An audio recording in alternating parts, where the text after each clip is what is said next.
திருப்பூரில் விவசாய நிலத்தில் குப்பை கொட்டுவதை கண்டித்து பாஜக சார்பில் நடைபெற்ற கண்டன ஆர்ப்பாட்டத்தில் பங்கேற்ற அண்ணாமலை உள்பட 600 பேர் மீது காவல்துறையினர் வழக்கு பதிவு செய்தனர்.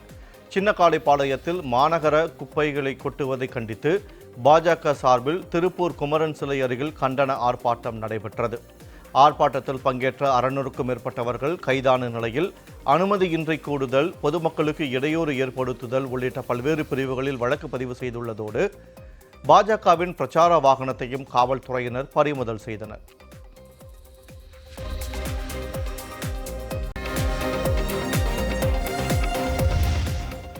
தூத்துக்குடி மாவட்டம் குலசேகரப்பட்டினத்தில் கடல் அரிப்பால் 100க்கும் மேற்பட்ட பனைமரங்கள் கடலில் விழுந்து அழிந்து வருவதாக மக்கள் வேதனை தெரிவித்துள்ளனர். குலசேகரப்பட்டினம் கடற்கரை பகுதியில் அதிகரித்து வரும் கடல் அரிப்பால் சுமார் 200 மீட்டர் தூரம் வரை கரைப்பகுதி கடலில் மூழ்கியுள்ளது.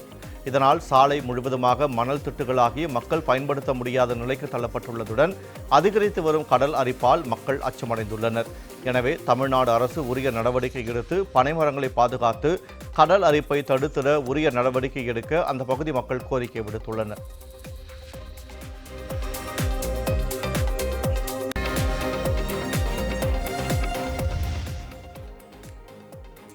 விழுப்புரம் மாவட்டம் விக்கிரவாண்டி அருகே ஆம்னி பேருந்து மேம்பாலத்தின் தடுப்புச் சுவரில் மோதிய விபத்தில் 40 பயணிகள் லேசான காயங்களுடன் உயிர் தப்பினர். சென்னையிலிருந்து பயணிகளை ஏற்றிக்கொண்டு மதுரை நோக்கி சென்று கொண்டிருந்த ஆம்னி பேருந்து விக்கிரவாண்டி மேம்பாலத்தின் மீது கட்டுப்பாட்டை இழந்து மோதியது. இதில் பேருந்தில் இருந்த 40 பயணிகள் லேசான காயங்களுடன் உயிர் தப்பினர். தகவல் அறிந்து சம்பவ இடத்திற்கு விரைந்த காவல்துறையினர் தீயணைப்பு வீரர்களின் உதவியுடன் ஆம்னி பேருந்தில் சிக்கிய பயணிகளை பத்திரமாக மீட்டு விசாரணை நடத்தினர்.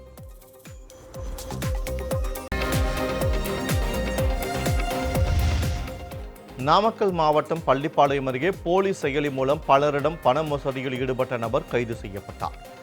புதன் சந்தை பகுதியில் அருள் என்பவர் செல்போன் கடை நடத்தி வருகிறார். இவரது கடைக்கு வந்த இளைஞர் ஒருவர் அங்கு பணிபுரியும் பெண் ஊழியரிடம் தனக்கு 9,000 ரூபாய் தேவைப்படுவதாகவும் தான் போன்பே மூலம் பணத்தை அனுப்புவதாகவும் கூறி மோசடியில் ஈடுபட்டுள்ளார்.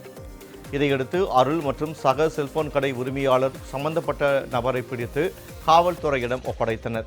இதனைத் தொடர்ந்து காவல்துறையினர் அவரிடம் நடத்திய விசாரணையில் ஈரோடு மாவட்டம் சென்னிமலையைச் சேர்ந்த தனுஷ் என்பதும் போலி ஆப் மூலம் பலரிடம் பண மோசடியில் ஈடுபட்டதும் தெரியவந்தது.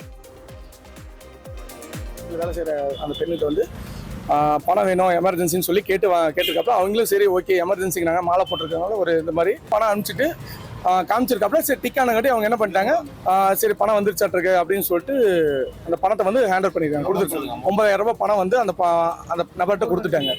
அதுக்கப்புறம் வந்து இந்த மாதிரி வந்து பணம் வரல, அது என்னன்னு கொஞ்சம் பாருங்க அப்படின்னு சொல்லாங்காட்டியும் நான் உடனே வந்துட்டு பார்க்கும்போது கொஞ்சம் தூரத்தில் போயிட்டு இருந்தேன். கூப்பிட்டு விசாரிக்கும் போது அந்த மொபைலில் இந்த மாதிரி பணம் காட்டுங்கன்னு சொல்லாங்காட்டியும் அது ஆக்சுவலி வந்து அவரோட ஒரிஜினல் ஆப்பே கிடையாது. அது வந்து டூப்ளிகேட்டு வந்து ஃபோன்பேங்கிற ஒரு ஆப்பு. அந்த இதை வச்சுட்டு பணம் வந்து பார்த்தீங்கன்னா நிறையா பேருக்கிட்ட இந்த மாதிரி பண்ணியிருக்காரு. இந்த மாதிரி வந்து நான் பணம் பண்ணுறேன்னு சொல்லி தரேன்னு சொல்லியிருக்காரு.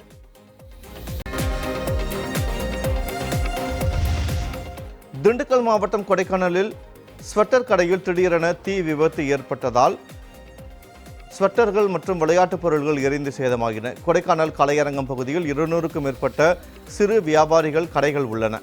இந்த பகுதியில் உள்ள ஸ்வெட்டர் கடையில் உரிமையாளர் சாம்பிராணி ஏற்றி வைத்ததாக தெரிகிறது. அப்போது சாம்பிராணியில் இருந்து வந்த தீ அருகே இருந்த ஸ்வெட்டரில் பரவி தீ மளமளவென எரிய துவங்கியது.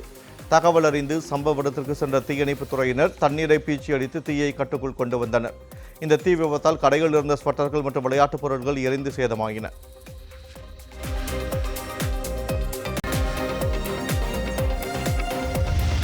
நீலகிரி மாவட்டம் பந்தலூர் அருகே தேயிலை தோட்டத்தில் யானை நடமாடி வருவதால் தோட்ட தொழிலாளர்கள் அச்சமடைந்துள்ளனர். வனப்பகுதியில் இருந்து உணவு தேடி வெளியேறும் காட்டு யானைகள் குடியிருப்புகள், தேயிலை தோட்டங்கள் மற்றும் விவசாய நிலங்களில் உலா வருகின்றன. இந்நிலையில் பந்தலூர் அருகே கூமுலா பகுதியில் உள்ள தேயிலை தோட்டத்தில் ஒற்றை ஆண் காட்டு யானை ஒன்று உலா வந்துள்ளது. இதனால் தேயிலை தோட்ட தொழிலாளர்கள் மிகுந்த அச்சமடைந்துள்ளனர். பெரும் அசம்பாவிதங்கள் ஏற்படுவதற்கு முன்பு வனத்துறையினர் யானையின் நடமாட்டத்தை கண்காணித்து அடர்ந்த வனப்பகுதிக்குள் யானையை விரட்ட நடவடிக்கை எடுக்க வேண்டும் என்று அப்பகுதி மக்கள் கோரிக்கை விடுத்துள்ளனர்.